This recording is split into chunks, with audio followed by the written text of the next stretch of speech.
Fixity, que vamos a hacer un taller práctico y lo van a poder utilizar ustedes.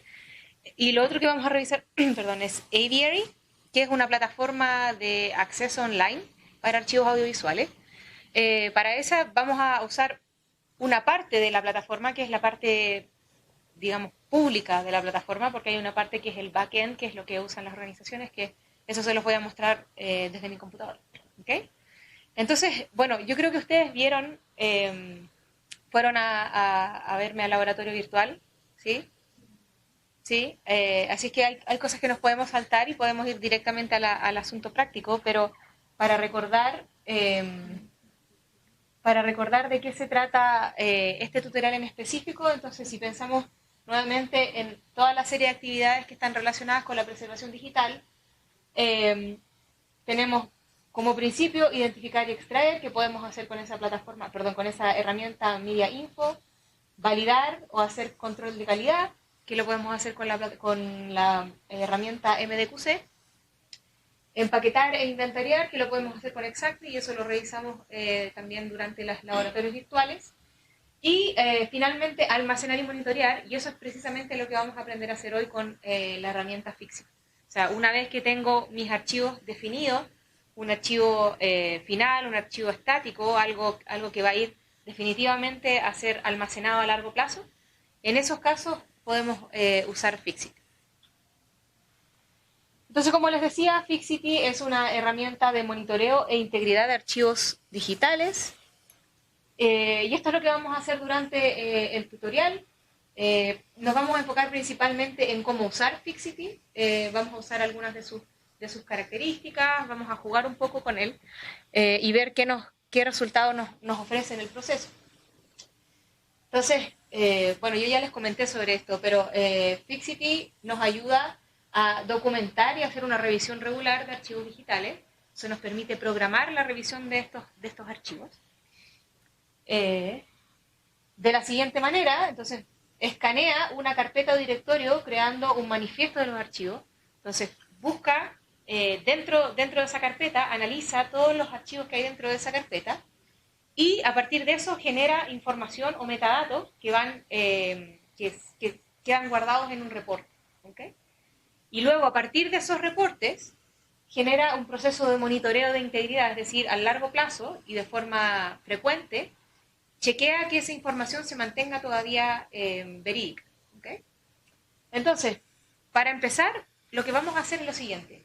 Vamos a crear en la computadora una carpeta, un fichero común y corriente, y vamos a crear dentro de ese fichero un archivo, puede ser un archivo de Word, cualquier tipo de archivo de edición de texto, lo que quieran.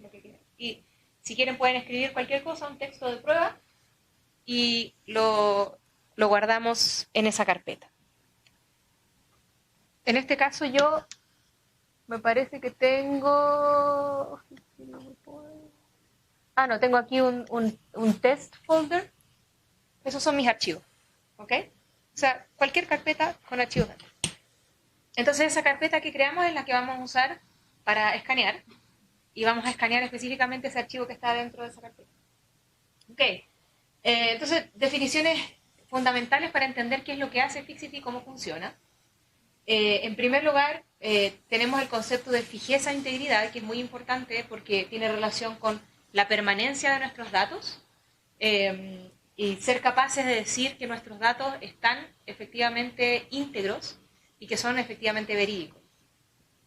Por otro lado, tenemos la verificación de integridad, es decir, todos los procesos en donde confirmamos que esto es así. Luego vamos a hablar de checksums, que son estas especies de huellas digitales de archivos utilizados para verificar esa integridad. ¿Okay? Entonces, el proceso de generación de estos checksums o huellas digitales son los algoritmos de checksums. Y los algoritmos no son otra cosa que un pequeño software que corre un código que genera una serie de caracteres que representan una huella digital de un archivo específico. Y puede ser de un archivo de cualquier tipo. Entonces, como ya lo vimos durante el laboratorio, aquí hay un ejemplo de qué significa este checksum y qué pasa cuando los archivos cambian con este checksum. Entonces, si tenemos un archivo, cualquier tipo de archivo, no tiene que ser un archivo medial, cualquier tipo de archivo, y corremos un algoritmo MD5 en relación a ese archivo, vamos a obtener una serie de caracteres. Esta serie de caracteres es el checksum, o la suma de verificación, que es única para ese archivo. En la forma en que está, en el estado en que está ese archivo, es única para ese archivo. Pero si yo ese archivo lo modifico, hago cualquier cosa, si es un archivo Word, le agrego palabras, le quito palabras, le agrego imágenes, etc. O es un archivo de video y lo corto o lo alargo, etc. Y corro el mismo algoritmo MD5, me voy a encontrar con que la suma de verificación cambia completamente. ¿Okay? Y esa es una señal de alarma que identifica Fixity. ¿Okay? Fixity está basado en la revisión de checksums. Entonces, si soy capaz de verificar estos archivos de forma regular en un periodo de tiempo, es además posible monitorear la presencia de archivos. Y eso es una cosa que no lo cubrimos mucho en el laboratorio. Pero Fixity también es capaz de identificar cuando los archivos han sido movidos. Porque además de calcular el checksum para cada uno de los archivos, genera un número que se llama el INO, que es el número de ubicación dentro de nuestro sistema de almacenamiento. Entonces, si ese archivo ha sido movido, ese número cambia. Por lo tanto, Fixity también es capaz de identificar cuando los archivos han sido movidos ¿okay? Entonces, como les decía, ¿cuándo usar Fixity? Principalmente para monitorear archivos digitales, pero en almacenamiento a largo plazo. Es decir, cuando ya sabemos que los archivos no van a cambiar de forma regular. O sea, es algo que no aplicaríamos dentro de una carpeta en donde tenemos... ¿Sí? ¿Necesitas que...? Si quieres lo tomo. ¿Sí? Ah, ok. No vamos a usar Fixity en una carpeta en donde tenemos contenidos que van a cambiar constantemente. Pues eso significa que los checksums van a cambiar constantemente también, entonces vamos a empezar a recibir un montón de notificaciones del sistema. Entonces solamente para en los casos en donde queremos verificar almacenamiento de archivos a largo plazo, ¿okay? Y de forma más permanente. Entonces ahora vamos a trabajar con Fixity. En primer lugar, vamos a instalar Fixity. Entonces yo quiero que vayan al archivo que descargaron de mi flash drive y hagan doble clic para instalarlo. En esta parte de acá tenemos los distintos proyectos. Ustedes van a tener obviamente todo en blanco. ¿Okay? Acá es donde creamos los proyectos. Acá es donde hacemos la programación de nuestros chequeos. Acá es donde seleccionamos los directorios y acá es donde hacemos, incluimos las direcciones de correo electrónico para enviar los reportes. Entonces, un segundo, vamos a cambiar en primer lugar la ubicación de los informes. Entonces, volviendo a Fixity, vamos a ir a Preferencias y vamos a ir a esta ventana que dice Reports Location. Vaya haciendo a lo largo del tiempo y va a haber un reporte por cada vez que escanee, que corra la aplicación. ¿Okay? En el caso de los reportes también vamos a tener uno por cada vez que corramos la aplicación, pero van a estar ubicados en lugares distintos. O si quieren, ustedes pueden ponerlos dentro de la misma carpeta. En este caso yo lo tengo puesto en esta carpeta que dice México Tutoriales. Los dos están donde mismo. Si quieren pueden cambiarlo. No sé, por defecto va a ir a documentos. Pero yo te recomiendo que hagas otra carpeta que diga reportes o algo así para que vayan quedando todos ahí, si no te va a quedar la carpeta de documentos llena de reportes. Entonces, bueno, para hacer eso simplemente nosotros estamos acostumbrados a esto, buscamos la carpeta específica en donde queremos poner. ¿Okay? Y voy a decir OK. Ok, entonces lo que vamos a hacer es, para comenzar, vamos a hacer dos cosas. En primer lugar, vamos a ajustar nuestra ¿sí? ¿Sí? Ah, ok. Vamos a ajustar nuestro email, nuestra cuenta de correo electrónico, y entonces para que Fixity pueda enviar correos electrónicos desde nuestra propia cuenta de email, y a partir de esta cuenta va a enviar los reportes a todas las cuentas de correo electrónico que nosotros pongamos en esta columna de acá. ¿Okay? Entonces vamos a ir a Email Settings. ¿Okay? Y hay dos opciones para hacer el seteo. La primera es a través de un SMTP server. Básicamente es, si tienen una cuenta de Gmail, lo pueden usar así tal cual. Nada más necesitan ingresar su correo electrónico y la contraseña de su correo electrónico. Esa es una forma. La otra forma es a través de la API de Google, que es más directa. Si quieren hacer eso es más fácil. Van aquí y va a decir, tienen que marcar la casilla y después decir Connect con Google API. ¿Sí? Te va a aparecer una pantalla, que yo ya lo hice, entonces no me va a dejar, pero te va a aparecer una pantalla en donde te dice con qué cuenta quieres usar Fixity. ¿Sí? ¿Hace algo o no? Sí. Ah, ok. Y te va a decir, puedes cerrar, si lo comprueba, te va a decir, puedes cerrar la ventana. Ok. Entonces ahora volvemos acá a Fixity y decimos Send Test Email. Y nos va a mandar una verificación de la conexión. ¿Ok? Me va a decir, por favor, chequee su cuenta de email. Y si está todo bien, deberías recibir un email que diga algo sobre Fixity.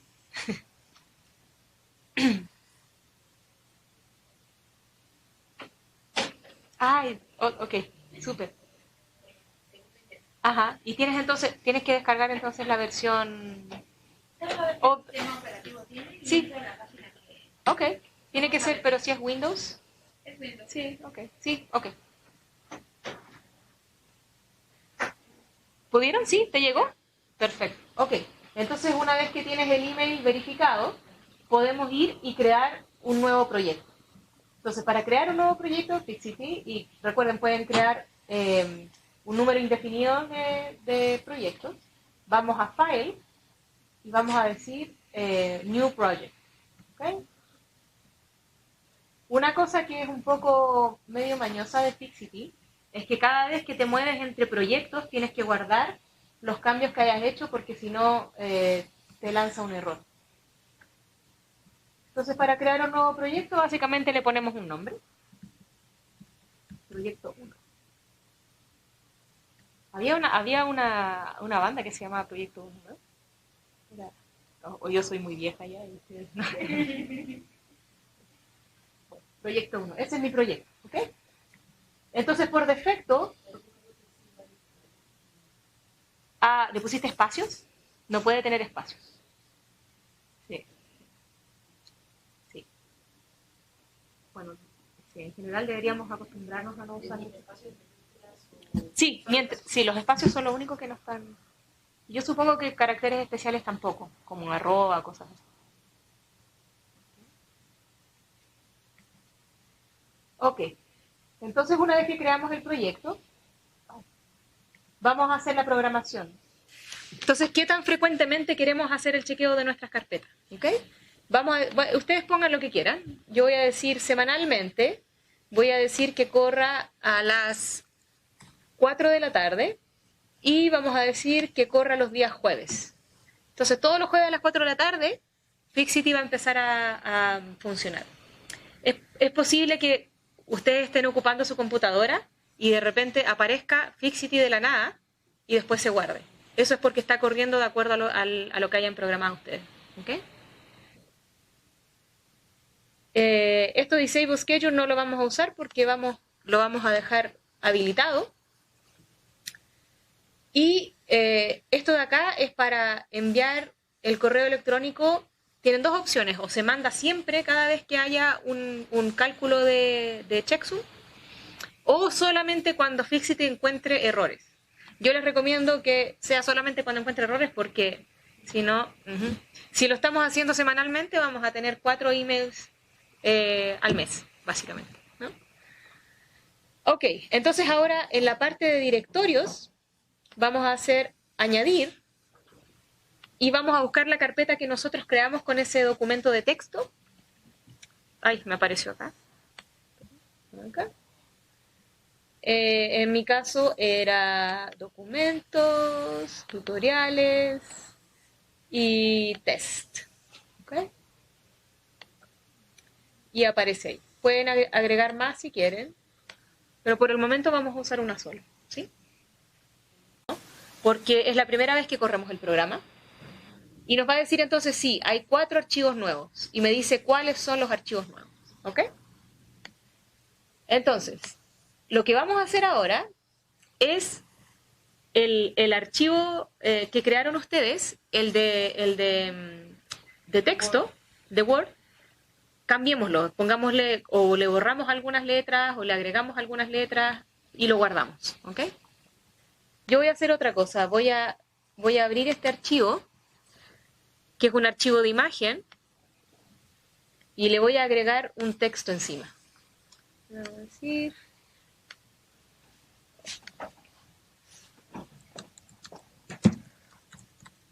y lo voy a guardar. ¿Okay?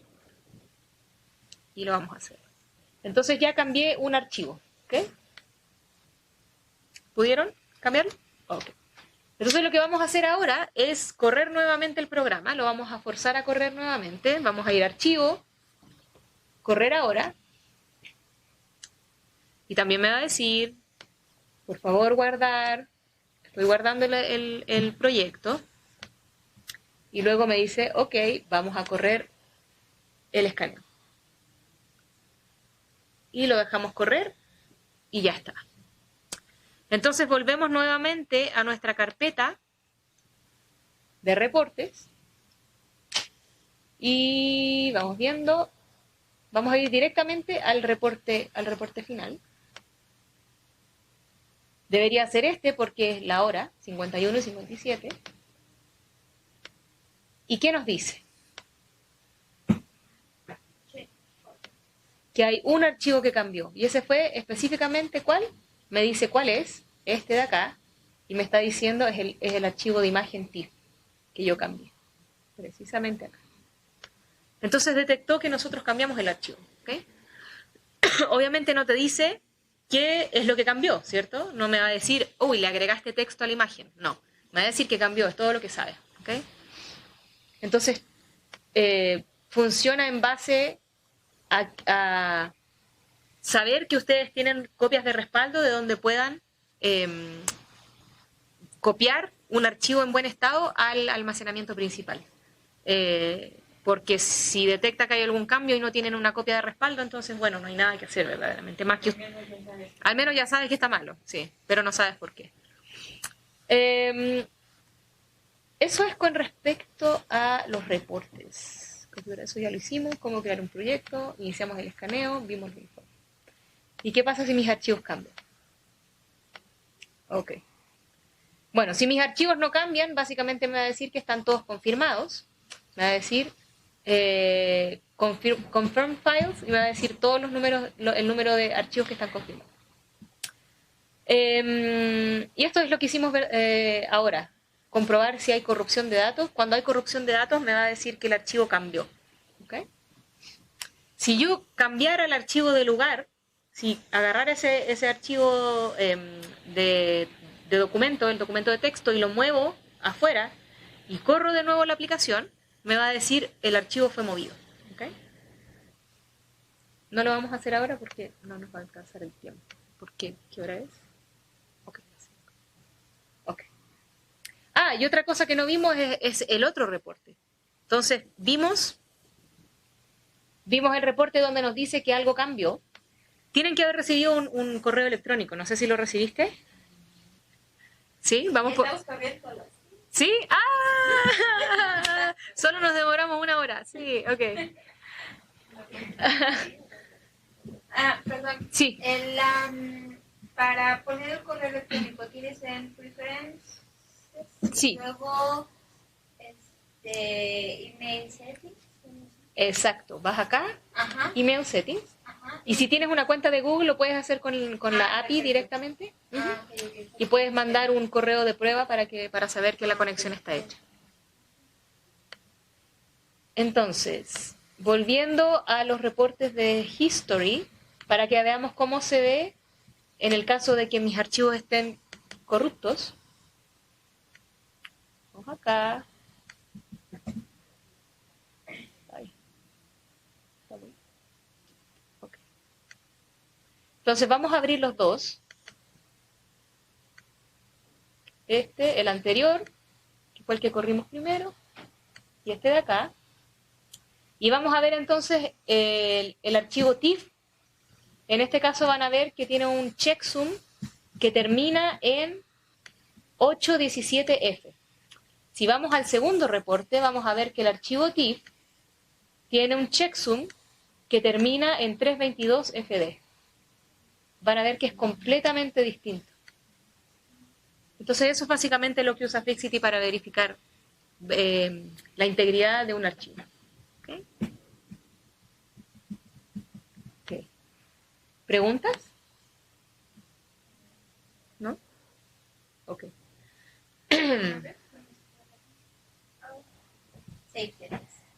¿Sí? ¿Lo probaste? ¿Mandaste un correo? Sí, ya lo yo. ¿Yo? Sí. Exacto. Ok. Bueno, para Fixity hay una guía de usuario que está en inglés, pero yo sí traduje la tabla de resultados que ayuda a entender cuáles son los distintos resultados que puedo obtener y qué significa cada uno de ellos, cuáles son las posibilidades. ¿Okay?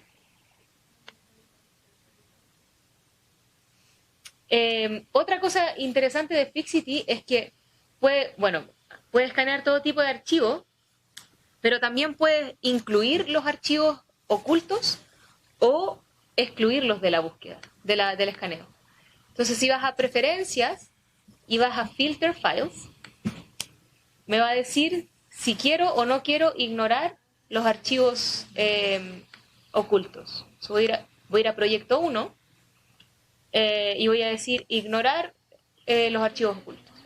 También puedo especificar alguna extensión que quiero que el programa se salte. Por ejemplo, si tengo una carpeta llena de documentos de texto y además tengo un par de videos y no quiero que los videos sean parte del escaneo, puedo decir, vamos a filtrar todos los archivos que sean de tipo .mov, por ejemplo. Ya son valores separados. Puedo decir todos los archivos .mov, todos los archivos .mp4. ¿Okay? Y lo guardo. Por el momento solo vamos a decir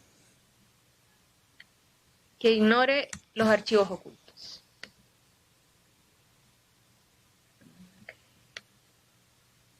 Ay, se me quedó pegado.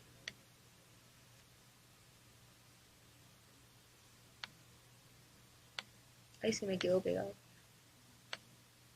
Eso no está ahí.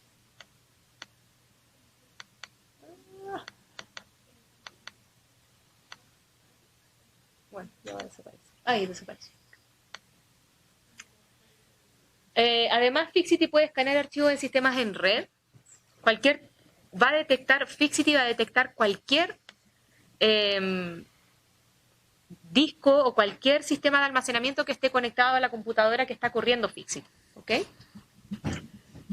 Y vamos a ver. Y otra cosa importante es que Fixity escanea de forma recursiva, es decir, no solamente escanea los archivos que están dentro de la carpeta que yo he indicado, sino todos los archivos que están dentro de carpetas que están dentro de esa misma carpeta. O sea, de forma jerárquica va a ir escaneando todos los archivos en esa carpeta, dentro de las carpetas de esa carpeta, dentro de esa carpeta, etcétera, etcétera, etcétera. Entonces, algo que hay que tener en cuenta así con Fixity es que mientras más grande sea mi carpeta o más grandes sean mis archivos, más se va a demorar en procesar. Y eso va a depender de la velocidad de procesamiento de tu computadora. Verdaderamente no hay nada que se pueda hacer para agilizarlo más que tener paciencia si están escaneando un número grande de archivos. Eso es lo que les acabo de decir. Y puede escanear, no hay límite de tamaño de archivo, puede escanear un montón de archivos al mismo tiempo. También si tienen cintas LTO, si son como les había dicho anteriormente, Aviary es una aplicación de... ¡Ay! Se me fue, ¿no? Sí. Vamos a... Espérenme que voy a cerrar esto. Vamos a cerrar esto también.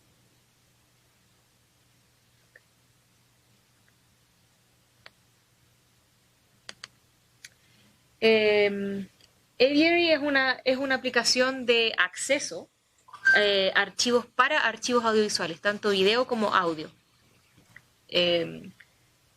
La desarrollamos en conjunto con el Video Fortunov de la Universidad de Yale, de la biblioteca de Yale. Y está específicamente diseñado para, como les dije, video y audio. Y les voy a dar un par de razones por las cuales nosotros pensamos en construir esta plataforma. Me voy a saltar esa. En primer lugar, porque vemos que cada vez más y más organizaciones, y sobre todo organizaciones educativas, están usando los videos o los medios para enseñar, más que solamente para el entretenimiento. Entonces, las plataformas en donde guardamos y donde presentamos estos contenidos requieren de características más específicas en torno a las búsquedas y a la navegación del contenido. Este es una encuesta que hizo Kaltura, que es un sistema también de streaming de video, en donde pregunta a las instituciones educativas y especialmente a profesores qué parte del currículum está formado por contenido de medios, ¿no? Imágenes en movimiento y audio. Y vemos que esto está creciendo cada vez más. Si pensamos para qué están usando esos videos, la mayor parte de las respuestas viene dada por que el video es mostrado en la clase. O sea, estamos consumiendo video y estamos consumiendo audio mucho más para información, para informarnos, que como algo como entretenimiento, ¿no? Interesante que también preguntaron sobre colecciones mediales de bibliotecas, ¿no? También cada vez menos en el caso de esta encuesta. Si pensamos en otro tipo de contenidos como los podcasts, podemos decir también cómo ha crecido el uso de los podcasts. Estamos hablando de que a nivel mundial tenemos más de casi 20 millones de episodios disponibles online en un montón de lenguajes, cientos de lenguajes. Una cosa importante sobre esto es que las personas no solamente escuchan podcasts a diario, sino que además de las veces que escuchan, casi un 20% de las veces que escuchan lo hacen a velocidad mayor. Eso significa que la gente en realidad no está escuchando solo por placer, sino que está escuchando porque quiere buscar información específica. Lo mismo pasa con los audiobooks. Yo no sé qué tan populares son en México. Sí, ¿Sí? Los audiolibros. Audiolibros, sí. Pero no tiene mucho, no es un gran consumo. No, ¿cierto? Porque en Estados Unidos es mucho. La gente los usa mucho. Y el uso de audiolibros ha crecido muchísimo. Y yo no sé si me va a funcionar el video con el internet. Ay, ¿dónde está esto? Se me perdió. Ay, no me deja. Ay, no. Es que este video corría solo. A ver si me... Está pensando.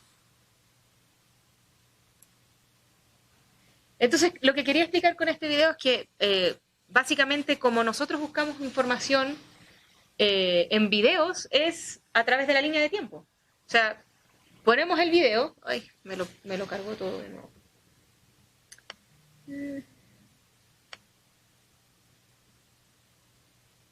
A ver si... Ahora sí.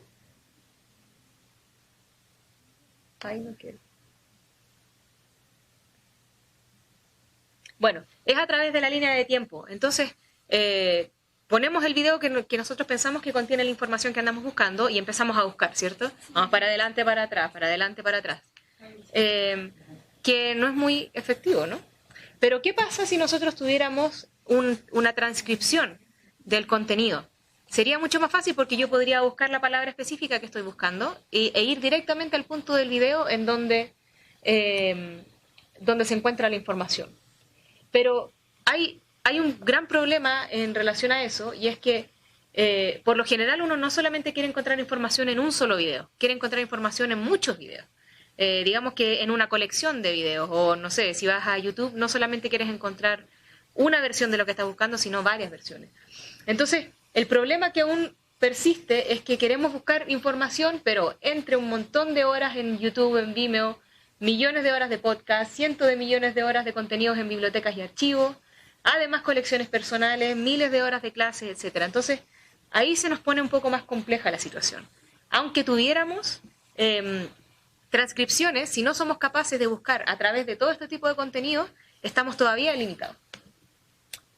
Entonces, si nos ponemos a pensar un poco en qué es lo que ocurre con los materiales textuales, nosotros en el día de hoy damos por hecho que cada vez que yo quiero encontrar una palabra específica, una frase específica en un documento de texto, voy, busco y lo encuentro. Voy en Google, pongo 2 palabras y encuentro contenido inmediatamente sobre lo que estoy buscando, ¿cierto?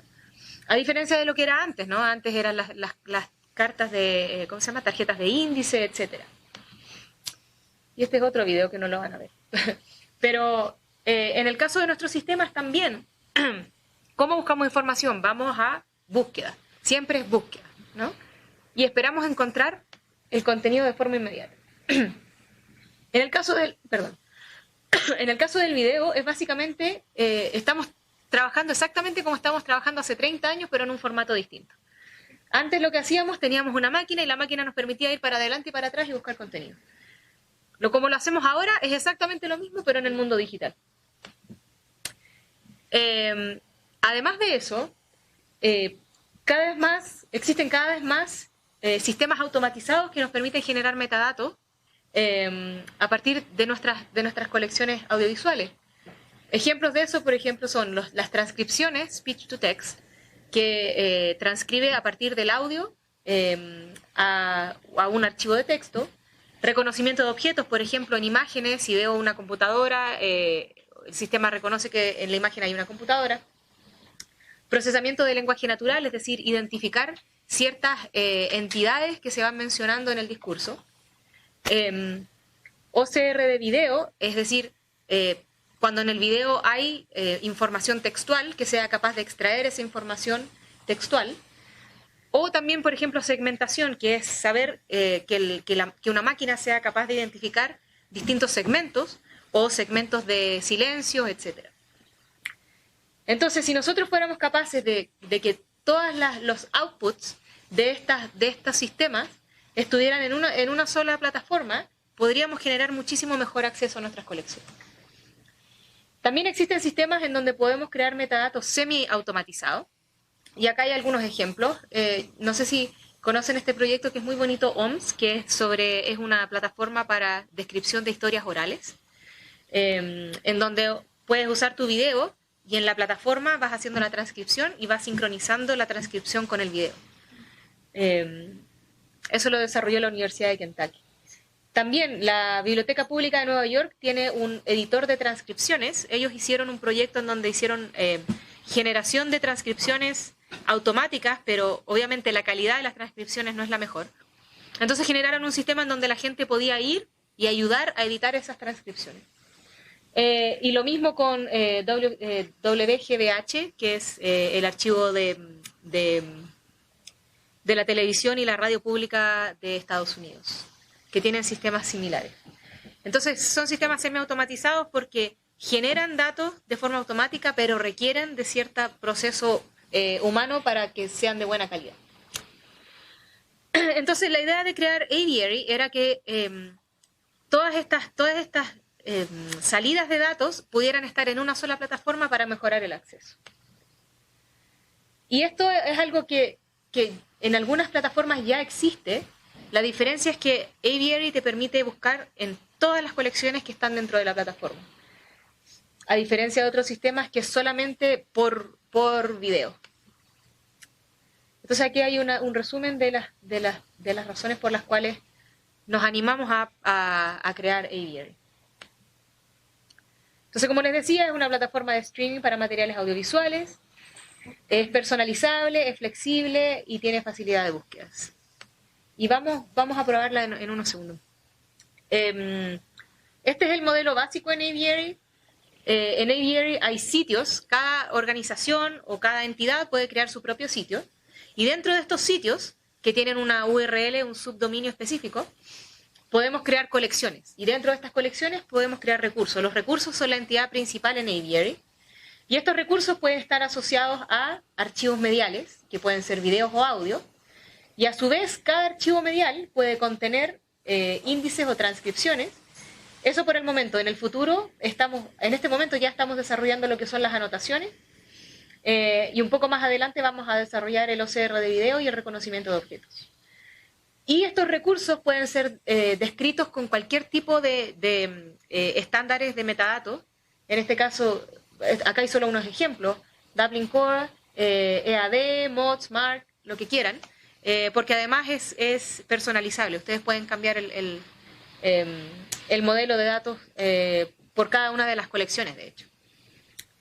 Y otra cosa interesante de Aviary, y esta es una cosa que aprendimos en nuestro trabajo con distintas organizaciones, sobre todo bibliotecas y archivos públicos, es que el asunto de los permisos es complejo.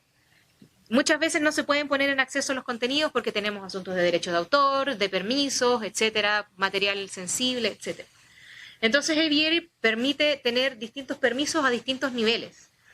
Puedo tener, por ejemplo, colecciones abiertas, pero recursos cerrados. O puedo tener recursos abiertos, pero dentro de estos recursos los archivos mediales están cerrados. Por lo tanto, la gente al menos es capaz de encontrar la información, si bien no son capaces de ver el objeto propiamente tal, o de reproducir el objeto, al menos pueden ver la información contextual, ¿no?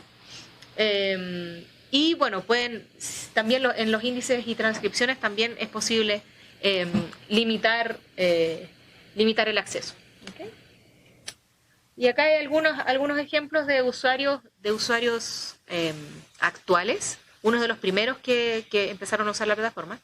Si ustedes quieren verla, podemos ir directamente a aviaryplatform.com y se los voy a poner ahí. Y si internet no me falla, ¿qué es lo que espero? Bueno, esa es la dirección. Van a poder ver ahí todos los distintos sitios que ya están en Aviary. Voy a continuar mientras se sigue abriendo. Aviary Platform. Ahí. Sí, está lento.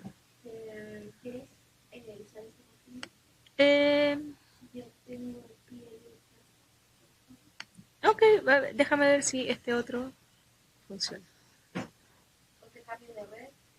Eso está tratando de hacer. Está trabajando. ¿Eh? Eso es del departamento de cómputo, entonces. Ajá.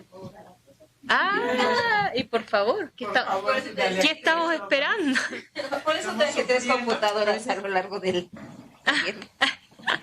Las tenías debajo de la manga, todo. Sí. Okay. Saca la computadora, por favor.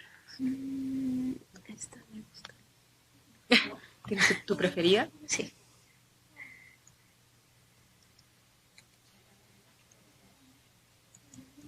Ojo que el arroba se hace distinto acá sin ese Sí.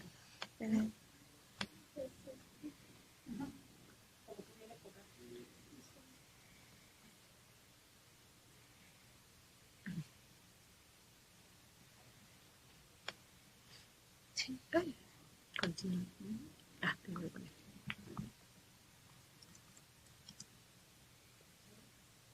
Pero no debería, ¿no? No lo sé. Eso está raro.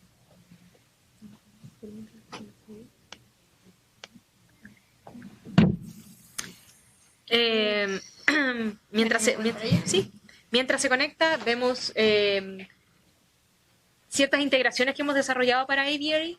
Hemos desarrollado integraciones con plataformas de acceso específicas, YouTube, SoundCloud, Vimeo, Avalon, que es un sistema creado por, no me acuerdo exactamente, Indiana, la Universidad de Indiana, Kaltura y OMS, que es este sistema que les había mencionado de historias orales.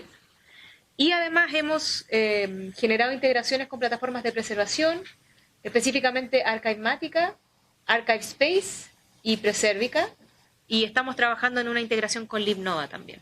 Y ahí funcionó. Sí, ok, ahí se conectó. Entonces, si ustedes tienen contenido en YouTube, es tremendamente fácil pasar esos contenidos a Aviary. La gracia de eso, obviamente, es que tomas provecho del sistema de transcripciones que tiene, pero además de pertenecer a una plataforma en donde la gente puede encontrar contenido a través de todos los distintos sitios que están presentes en la plataforma. Pero eso cualquier persona lo puede hacer. O sea, yo lo puedo hacer. ¿Qué cosa? Tengo que, esto que dices, es poder subir, encontrar un archivo en video. Sí, Poderlo... de hecho, eso quería mostrarles ahora. Vamos a Aviary. Acá está la página. Por el momento me voy a salir de mi cuenta. En Aviary hay distintos tipos de usuarios también. Ahí está el que es el dueño del sistema, que es el que tiene más permiso. Luego está el administrador del sistema. Y posteriormente están los usuarios registrados, que son personas que han creado una cuenta. Y también existen los usuarios públicos que no tienen ningún tipo de registro y que pueden navegar cualquier tipo de contenido en la plataforma. En este momento yo no estoy logueada, no estoy dentro del sistema.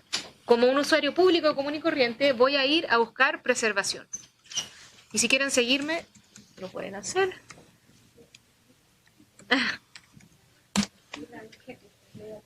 Ok.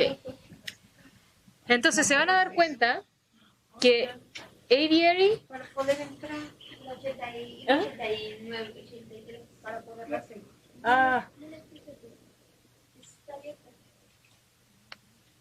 Sí, esa es la que está... ¿Esa búsqueda dónde la hiciste, Pam? ¿La búsqueda? Igual esos resultados. No, eso está en la plataforma. Esta es la plataforma principal. Okay. Y aquí es donde uno hace búsquedas. Puede hacer búsquedas simples o puedes hacer búsquedas avanzadas. Por el momento yo les quería mostrar nada más la búsqueda simple. ¿Sí? ¿Sí? Sí, gracias. Entonces vamos a buscar la palabra preservación. Y encontró 8 resultados de los cientos que hay en este momento en el sistema. No sé exactamente cuántos, pero yo sé que son muchos. Se van a dar cuenta de que, en primer lugar, bueno, todos los contenidos que tenemos de la RIPDASA están todos aquí. Y son una de las pocas colecciones que están en español. Por lo tanto, fue capaz de filtrar todo el resto de la información en Aviary. Pero además, esto es también interesante. Sí. Esto es interesante. Para uno de ellos creamos una transcripción. Por lo tanto, me está diciendo, donde dice found in, es donde encontró esa palabra que yo busqué. Exactamente el momento que lo... Ajá, exactamente. Entonces vamos a ver este webinario de la maestra Mariela Salazar. Vamos Ahora a ver entiendo lo del tema de las transcripciones. ¿viste? Están pendientes. Ajá, sí, pero exacto. sí lo vamos a hacer. Ahí es donde está el potencial de la plataforma. Ok. No, hombre, qué maravilla. ¿Y aplica también para lo sonoro? Sí, claro. Entonces, puedes navegar. Me dice que dentro de la descripción encontró una de una la palabra preservación y está acá. Dentro de la transcripción me dice que la encontró 2 veces. Y yo puedo navegar dentro de los resultados. Si tuviera más, obviamente vería más. ¿Qué más? Y bueno, estas marcas de tiempo conectan directamente con los puntos del video. Si yo quiero ir directamente aquí donde Mateo dice, hoy en día tenemos con nosotros a Mariela, y seguramente no va a aparecer el audio. Y por la red se va a demorar un poco, pero... Y entras en el minuto en donde están. Ajá, Mariela. exacto. Entonces, si yo quiero ver específicamente la presentación de Mateo...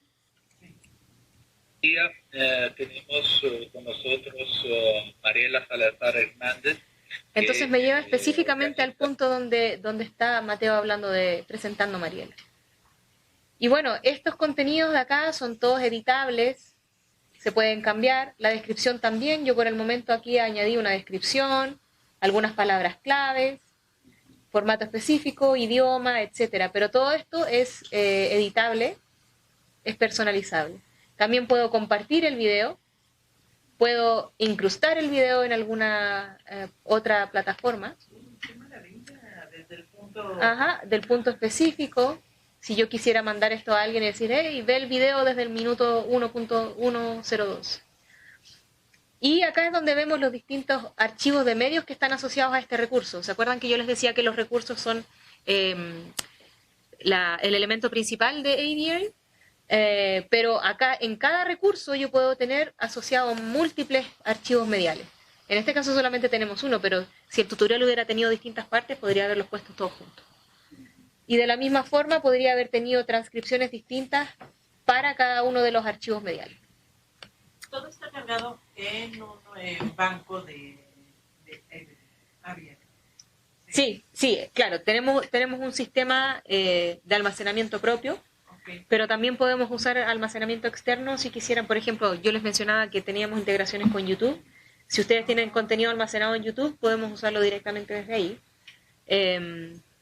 O bien pueden migrar ese contenido a Aviary, pero así es como En funciona. nuestro archivo se podría también usar.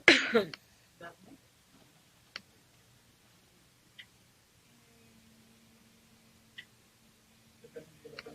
Ajá, porque nuestros archivos están dentro de la plataforma. Nuestros videos están dentro de la plataforma. De la plataforma interna. Ajá. Necesitaríamos, así como hay una conexión para YouTube, necesitaríamos una conexión para nuestro software. Uh-huh. Otra cosa también es que ahora hace poco lanzamos la versión de código abierto y si ustedes quieren pueden correr Aviary de forma local y en ese caso no necesitarían acceder a la plataforma en línea y podrían correrlo dentro de sus propios servidores si quisieran. Tiene algunas funcionalidades, ¿no? Que son algunas funcionalidades específicamente que han sido financiadas por organizaciones, que son cosas muy precisas, como por ejemplo ciertas integraciones que no las he mencionado acá, y esas cosas no están disponibles, pero el resto está todo ahí. Sí, claro. Esto, tú puedes ir y crear una cuenta acá. Obviamente esa parte ya es un servicio pagado. Ay, ¿dónde está? Me parece que acá abajo. No. Acá donde dice suscribir, puedes crear una cuenta y yo te puedo llevar a la plataforma donde dice, donde está la información de los precios.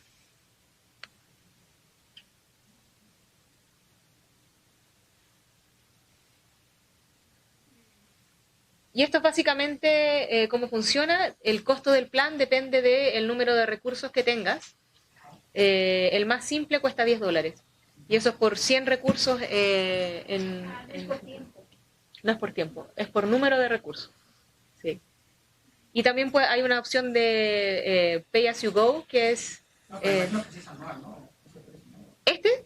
Sí. Sí. Sí. Pero el máximo puede subir. Ah, no, perdón, este es mensual. Este es anual. Ah, ya. Sí. Y es con el límite de 100 recursos Para poder subir. en ese periodo, sí. Pero cada recurso puede tener más de un archivo medial. Así es como funciona. Si no nos suscribimos, ¿qué funcionalidades podemos utilizar? Acá, un alumno, por ejemplo. Pueden buscar información en la plataforma y pueden pedir, porque esa es una cosa que se me olvidó mencionar, hay el contenido, yo les mencioné que había distintos niveles de permiso.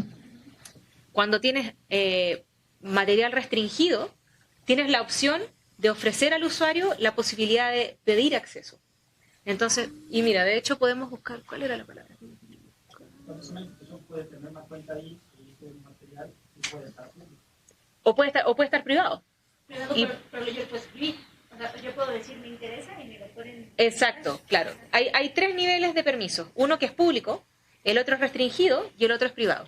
Si tú dices que es privado, nadie va a ver tus contenidos más que las personas que pertenecen a tu organización. Por más que busques, No aparece en ningún lado, solamente cuando estás con tu cuenta. Ok. Pero si tienes el material restringido, el material sí aparece en las búsquedas, pero cuando vas a ver el material te dice, no, usted tiene que pedir acceso. Ujú. Y se llega un correo automático a Sí, la persona. un correo automático a la organización y ellos te dicen si sí o si no y por qué. Sí, ya se puede ver. Ajá, exacto. ¿Eh? Ujú. Y esto está enfocado nada más al acceso, no a la preservación. No, exactamente. Esto es puro acceso. Puro acceso, sí. Ujú. El código que está disponible, ¿en qué está programado? Es Ruby on Rails. Ruby. Ujú. Y les quería mostrar cómo se ve la parte del backend. Esto es lo que ve una organización o el dueño de una cuenta. Acá es donde tenemos las distintas colecciones, las listas de recursos que tenemos en nuestro sistema, todos los distintos archivos de medios que están en el sistema. Hay algo súper interesante. Bueno, hay una forma de importar datos rápida también, obviamente. Aquí es donde se manejan las integraciones, pero eso no lo vamos a ver. Los distintos usuarios que hay en el sistema, vemos que hay distintos roles, el dueño, el administrador, usuario, etcétera. Y esto los podemos habilitar y deshabilitar cuando queramos y añadir nuevos miembros. Los permisos, porque además de los permisos que puedes pedir a través del sistema cuando estás haciendo búsquedas, también puedes dar permiso específico a quien sea. Puede ser a partir del correo electrónico o a partir de una dirección IP o a partir de un dominio específico. Y aquí es donde dice Access Request, ahí es donde el dueño del sitio ve todas las peticiones que han llegado de solicitud de acceso. Y hay algo interesante, bueno, estas son cosas más como de seteos de la organización, pero esto me gusta mucho, análisis, porque te muestra cómo ha sido usado en los contenidos a lo largo del tiempo. Y ya voy a terminar porque sé que viene alguien más.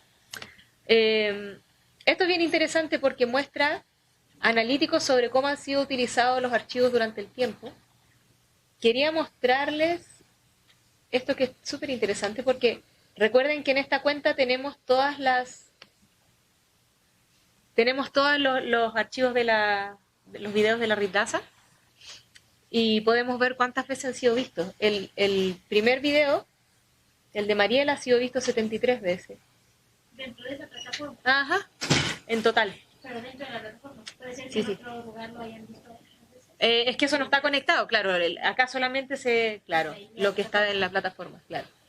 Y también puedes ver la ubicación geográfica de los usuarios. Puedes filtrar por tiempo, por tipo de usuario.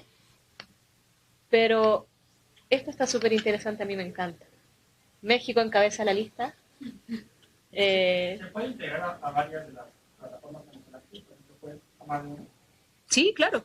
Entonces, por ejemplo, en este caso, si estuviera vinculado a una cuenta de YouTube, si tuviera otra parte, digamos, en Avalos, ahí veríamos ya como todos los datos de cuántos según cada uno por la suma.